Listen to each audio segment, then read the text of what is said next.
जय जगन्नाथ। माँ जिते बेले जन्म दिए कौन स्वार्थ न रखी स्तनर क्षीर आमको प्रदान करती। तांकर कौन स्वार्थ न थाए। से पिलाटी को बापा जिते बेले कांधरे बसाती बिना स्वार्थ रे। ठीक जमीती आम संसार को आसी देवता बोली क्या जानी चिन्ह देती हम बाप माँ। किंतु आज ये मनीष बहुत जगह सोशल मीडिया रे मुझे शुणुचे किए कौच प्रभु नहांती, किए कौच बाप माँ तुम्हें तुम कर्तव्य करिछ। तेणु से बाप माँ कांदुछंती, से पुओ बाप माँ को भिन्न कर देउछि कि बाप माँ पुओ पाखरु भिन्न हो जाउछि। काहेकि स्वार्थ। एठी बाप पुओ प्रति स्वार्थ रखुछि, पुओ बाप प्रति स्वार्थ रखुछि।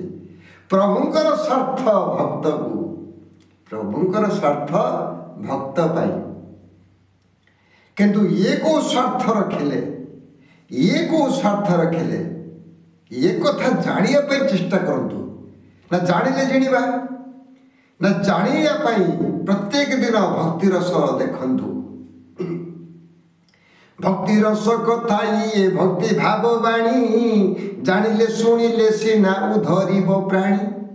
एणु करी भजुथिबा नीति हरि हरि, एवं संसार दिने होई जीवा पारी, दिने होई जीवा पारी। जे भगवान को ना को प्रत्येक दिन स्मरण करे, जे भगवान को ना को प्रत्येक दिन स्मरण करे, केबे ता शरीर को रोग प्रवेश करि पारे नाही। काहेकि से सदा सर्वदा निजर अहंकार को दूरे दिए। काहेकि मैं कथा कहली मुतिक पाई, मुतिक बिना स्वार्थ रे मु पाई। प्रभु बिना स्वार्थ रे मो पाखक आछंती। तांकर लोभ थिला मो प्रति।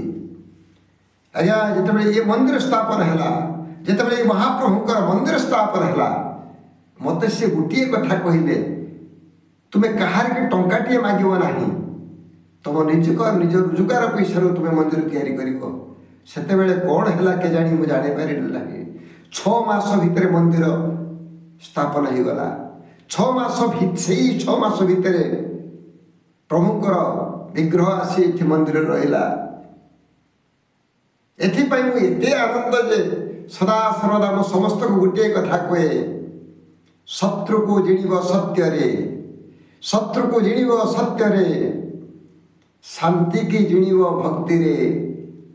यही कथा कही मते महाप्रभु गोटे मंत्र देइछंती। से मंत्रटी कौन?